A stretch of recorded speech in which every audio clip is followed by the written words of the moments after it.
Bonsoir Monsieur Couquet. Et je voudrais quand même avant tout vous remercier de consacrer un peu de votre temps afin d'apprécier les solutions et on l'espère, et c'est notre souhait, j'espère que c'est le vôtre, les pistes de réflexion susceptibles tout simplement d'améliorer le quotidien de notre commune. À ce sujet, un thème qui nous préoccupe tous, l'insécurité, ou la sécurité, ça dépend de quel côté on se positionne.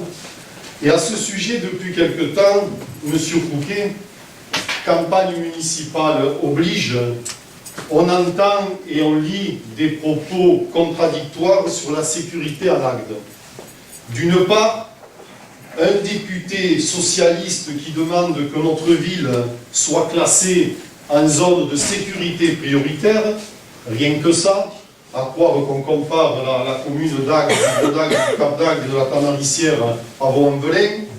D'autre part, de l'autre côté, un maire sortant très satisfait et qui, bien entendu, se félicite des dernières statistiques concernant la délinquance, excusez du peu. Donc ma question sera très simple, M. Couquet. Que pensez-vous de cette situation? Eh bien, j'avais dit déjà à une réunion que nous avions tenue en cœur de ville au mois de mai, j'avais employé l'expression que Agde n'était ni Chicago ni Marseille. On ne se tire pas la Kalachnikov dans la rue. C'est une expression qui a d'ailleurs été reprise en particulier par le nouveau commissaire. Ça ne veut pas dire d'ailleurs qu'il n'y a pas de problème. Mais il ne faut pas non plus faire dire n'importe quoi. C'est un peu ce que fait notre député actuellement quand il déclare qu'il demande que notre ville soit classée en zone de sécurité prioritaire. En fait, c'est simplement, vous l'avez compris, une manœuvre politique pour favoriser le candidat qu'il soutient. Tout le monde a compris qu'il soutenait en fait une candidature politique, quoi qu'il soit dit. Donc tout ça ne me semble pas un bon comportement, d'autant plus que là aussi ça atteint l'image de notre ville qui n'en a pas besoin. Entre les chiffres sur la délinquance et puis maintenant cette demande-là, c'est un peu gros. De l'autre côté, on ne peut pas se satisfaire aussi des chiffres statistiques tels qu'ils sont avancés par le maire sortant. Parce que si quelqu'un a des ennuis actuellement, pour faire enregistrer une plainte, on sait que c'est très très difficile. Donc les chiffres, il faut les prendre avec un petit peu de distance. En fait, ce qui compte, ce n'est pas ni les chiffres ni les déclarations de type politicien. Ce qui compte, c'est le vécu. Et le vécu, c'est quoi? Pour retenir que les choses importantes, c'est les exhibitions sexuelles qui font notre mauvaise image par le quartier naturiste, et qui normalement dans les lieux publics n'ont pas à être. Rien n'est fait à ce sujet, au contraire ça empire. La réalité c'est quoi? C'est les cambriolages en centre-ville. Vous en avez constaté vous-même dans la presse il y a peu de temps, environ un certain nombre, mais aussi les cambriolages dans les maisons, en particulier dans les zones pavillonnaires. On n'en parle pas beaucoup, c'est peu médiatisé, mais ça existe. Tout ça pose quand même un gros problème. Et puis il y a aussi une question d'ambiance, d'atmosphère, en particulier au centre-ville. C'est-à-dire qu'on sait très bien qu'en centre-ville, il y a quelque chose qui se passe et qui ne va pas. Quand on y va, on sent que l'ambiance n'est pas bonne. On sent qu'il y a des comportements incivils qui posent vraiment des problèmes. Alors, évidemment, tout ça n'est pas d'un dramatique comme le quartier nord de Marseille, mais ce n'est guère brillant, il faut le dire.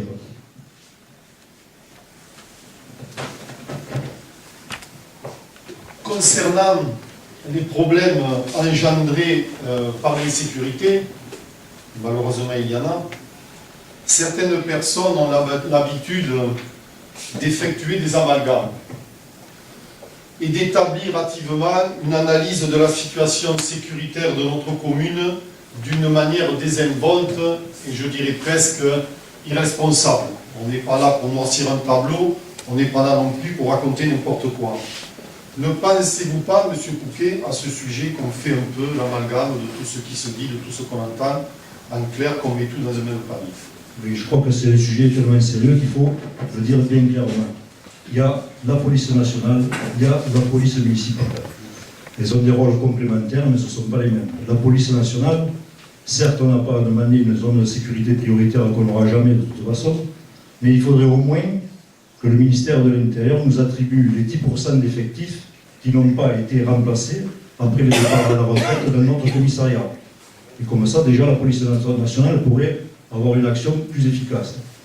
La police municipale, elle, n'a un rôle que complémentaire. Et ce rôle complémentaire, il faut qu'elle le tienne. Donc, je crois que de ce côté-là, la mairie a un rôle à jouer, monsieur Genet.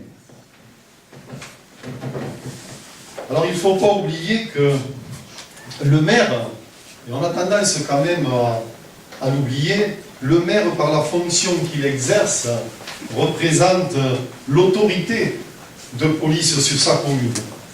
Alors la question que l'on peut se poser, et que je vous pose, est-ce que la mairie dont il est le responsable remplit effectivement bien son rôle? Et je crois que là aussi, il ne faut pas se réveiller la veille des élections. Actuellement, vous avez bien vu tout ce que nous assistons à des démonstrations préélectorales.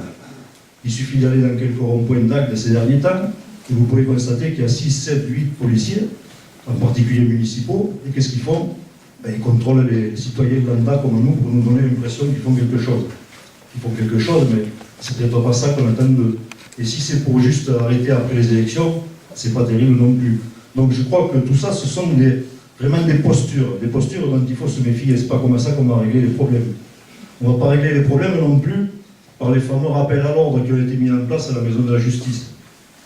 C'est-à-dire qu'on fait venir les délinquants, pas les gros délinquants, mais les autres, et c'est ceux qui créent souvent le problème d'incivilité, pour un rappel à l'ordre. C'est-à-dire qu'on va les admonester, on va leur dire attention, si tu recommences, ça va aller mal. Dans une période, dans une société où actuellement la violence est présente partout, à la télé, sur les smartphones, sur tout ce que vous voulez, ce genre de remarques fait doucement rigoler les délinquants. Évidemment, c'est pas avec ça qu'on va obtenir quelque chose. Donc je crois que vraiment la prise en compte de ces choses-là a besoin de beaucoup plus. Et parfois on passe à côté de choses importantes. Par exemple, la ville de Marseille va inaugurer prochainement la création d'une gendarmerie. Et ça veut dire tout simplement que notre gendarmerie agatoise s'en va. Personne n'en a parlé. Effectivement, la gendarmerie intervient sur la zone rurale, pas sur la zone urbaine. Mais elle est depuis des années, depuis l'époque de Leroy Beaulieu, elle a été mise pas par hasard à Agde. Et aujourd'hui, on ne fait rien, on la laisse partir. Ce n'est pas un bon signal en direction des délinquants. À vous entendre, M. Couquet, cela nous rassure, j'espère qu'il en est de même pour vous, que des améliorations peuvent être apportées permettant au mieux de gérer l'insécurité qui gangrène notre commune. Que peut-on faire de plus ou mieux du côté municipal afin que nos concitoyens en Agde puissent vivre en toute quiétude? Moi je crois qu'il faut faire ce qui n'a pas été fait jusqu'à maintenant et qui est très simple. C'est d'avoir une attitude claire et déterminée, et toujours la même. Ce que j'appelle aller à l'encontre d'une politique à géométrie variable en fonction des personnes ou en fonction des groupes auxquels elles appartiennent, et dont on peut croire en tant que maire qu'il faut les préserver pour certaines raisons, entre guillemets, parfois électorales. Il faut vraiment arrêter ça. Je crois que de ce côté-là, il faut vraiment montrer que la règle est la règle, elle est la même pour tous. Et pour ce qui concerne l'aspect municipal, les consignes en direction de la police municipale doivent être la règle est la même pour tous. Et on ne laisse pas faire n'importe quoi à certains endroits ou exercer certains commerces sans licence, ou etc. Tout un tas de choses comme ça que vous connaissez bien. Et il en est de même au niveau des situations. Pourquoi, par exemple, dans la zone des Verdis, des gens s'installent, vivent sans autorisation, dans n'importe quelle condition, et à côté de ça, on demande aux agatois, dans le cadre de la décabanisation, d'enlever ce qu'ils ont fait familialement depuis des années dans la zone du Gros d'Agde en particulier, les cabanotes de l'époque, et cela on leur demande de détruire, sinon ils vont au tribunal, ce qui était arrivé à pas mal de gens à Agde. Donc là il y a aussi une application des règles à géométrie variable. Je pense que ce n'est pas un bon signal non plus, il faudrait arrêter ça. Je crois aussi que le fait qu'en été, nous ayons beaucoup de monde chez nous qui crée des problèmes nouveaux, nous les connaissons, j'ai parlé de ceux du quartier naturiste, mais il y en a d'autres. Je pense qu'une branche de la police municipale devrait être érigée en police touristique, c'est-à-dire être formée à s'adapter à ce type de situation. Ça se fait dans notre pays, on peut le faire chez nous aussi. Et je crois aussi qu'il faut faire respecter à la fois nos agents municipaux et la population. C'est-à-dire que quand un policier municipal est insulté, comme ça arrive régulièrement, ou frappé, ou que leurs véhicules sont dégradés, cet employé porte plainte en général, mais je pense que systématiquement, il faut que la municipalité, le maire, se porte partie civile pour que vraiment cette personne-là soit défendue complètement. Et il en est de même pour la population. C'est-à-dire qu'il ne faut pas laisser les gens qui sont agressés, qui sont en souffrance, seuls. Le rôle municipal, je crois, c'est d'être derrière. Ce sont des choses qui me semblent simples, mais qui modifieraient vraiment l'état d'esprit de la ville.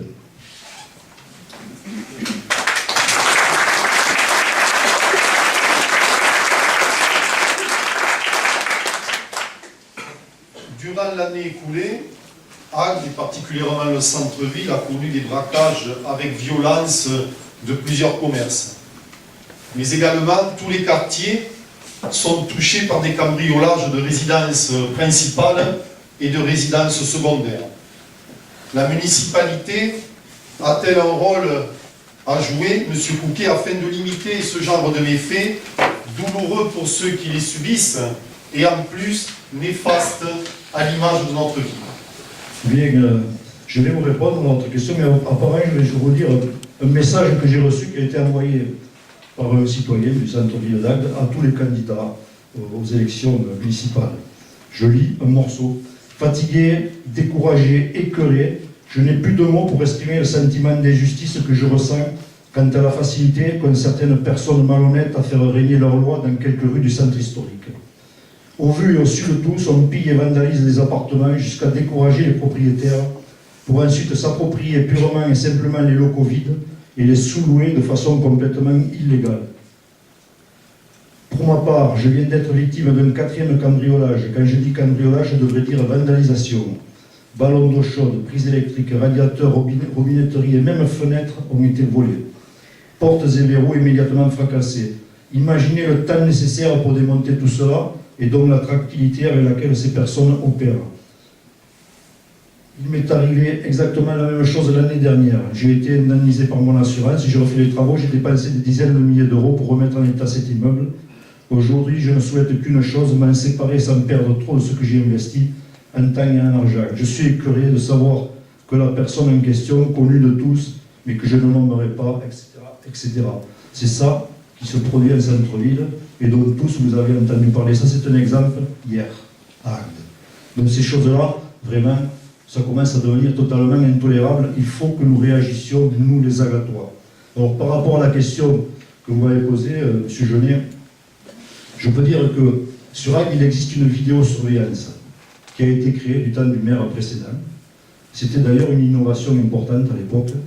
Il y a une trentaine de caméras vidéo, 34 je crois, qui sont positionnées en ville. Le problème, c'est qu'elles ne fonctionnent pas toujours très bien parce qu'elles commencent à avoir vieilli terriblement. Et je crois qu'il faut les actualiser. Actualiser les caméras de vidéosurveillance, c'est 15 000 € d'investissement pour une caméra. Pour une ville qui a un budget de 70 millions d'euros, c'est quand même pas la mer à absorber. C'est tout à fait faisable. Et la maintenance totale pour l'ensemble et l'entretien par an, c'est 71 000 €. Donc on peut vraiment progresser sur déjà l'existant. Il ne sert à rien de multiplier les vidéos fixes, les caméras vidéo fixes, puisque évidemment elles sont vite repérées et on arrive à les détourner. Donc je crois qu'il faut à ce niveau-là investir dans quelques caméras nomades. C'est un système nouveau. Ce ne sont pas des caméras embarquées, ce sont des caméras qu'on peut disposer sur n'importe quel poteau électrique, par exemple, avec une alimentation, et on peut la mettre un jour à un endroit, une semaine à un autre. C'est-à-dire que là, déjà, il faut vraiment observer, parce qu'en plus elles sont discrètes, pour savoir qu'elles sont là. Donc là, déjà, on peut surprendre ceux qui ont des mauvaises intentions beaucoup plus aisément. En plus, on peut les occuper, leur associer un logiciel de lecture de plaques. Ça ne veut pas dire qu'elle lit la plaque minéralogique, ça c'est déjà fait en vidéo, Ça veut dire que le logiciel est capable d'interpréter le numéro minéralogique.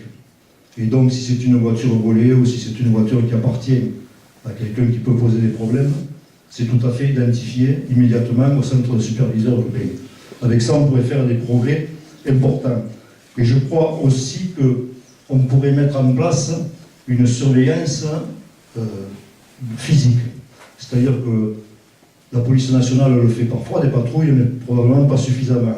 Et je crois que là aussi, en particulier à certaines périodes, il serait bon qu'une partie de la police municipale quadrille davantage le terrain.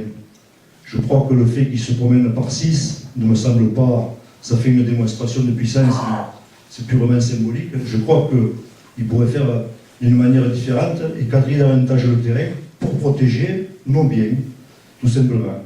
Et cette présence-là, elle sera vite repérée et ça peut dissuader quand même pas mal de voleurs, d'intention de vol.